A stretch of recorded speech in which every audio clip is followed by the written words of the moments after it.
गांव धर्मपुर में एक नामचीन आदमी था, लालचंद कंजूस। नाम से नहीं, लेकिन काम से ऐसा कंजूस कि लोग उसके नाम के आगे खुद ब खुद कंजूस जोड़ देते थे।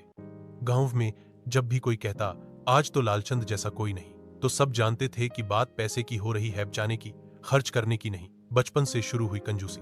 लालचंद बचपन से ही अलग था। जब उसके साथी गुल्ली, डंडा या पतंग के लिए पैसे मांगते तो वो अपनी मां से कहता, एक धागा दो, वही बांध कर उड़ाऊंगा, नई पतंग क्यों खरीदूं।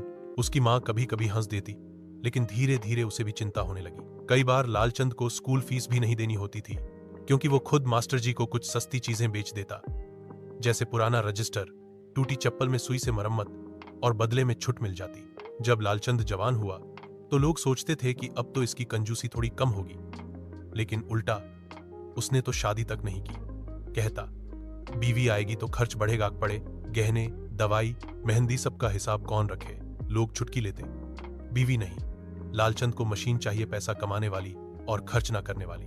लालचंद ने एक नौकर रखा था, रामू, बहुत ईमानदार और मेहनती। सुबह बजे से लेकर रात बजे तक काम करता था, लेकिन लालचंद उसे सिर्फ ₹7 रोज देता, त्योहारों में भी बोनस नहीं। एक बार रामू बहुत बीमार पड़ गया। गांव के वैद्य ने कहा, इसको आराम चाहिए और अच्छी दवा। लेकिन लालचंद बोला, दवा की क्या जरूरत है, मैं नीम की पत्ती और गुड़ दे दूंगा, सस्ता भी है और असरदार भी।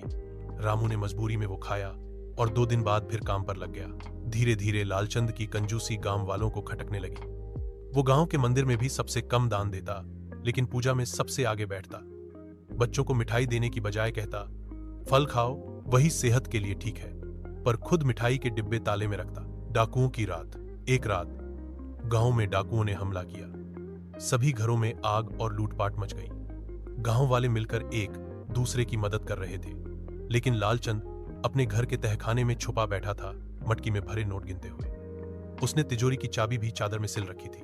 डाकू जब उसके घर पहुंचे तो उन्होंने कहा, जो भी है हमें दे दो। लालचंद ने मना कर दिया, बोला, मेरे पास तो कुछ नहीं, मैं तो साधारण आदमी हूं। डाकू बोले, तो ये क्या है, और उन्होंने जमीन खुदवाई, मटकी निकली भरी हुई नोटों से। गुस्से में आकर डाकुओं ने सारी मटकी जला दी और घर को आग के हवाले कर दिया। लालचंद खुद खिड़की से कूदकर जान बचाकर भागा। हकीकत की ठोकर। सुबह गांव वालों ने देखा लालचंद एक कोने में बैठा रो रहा था। उसके बाल बिखरे हुए, कपड़े फटे हुए और आंखों में पछतावा था। लेकिन अब बहुत देर हो चुकी थी। सारा पैसा गया, घर गया।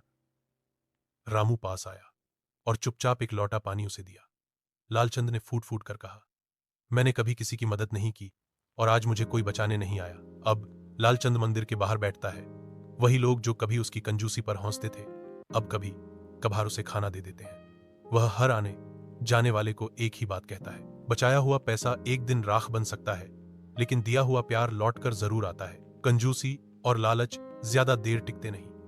इंसान जितना बांटेगा उतना पाएगा, चाहे वो धन हो, समय हो या प्रेम।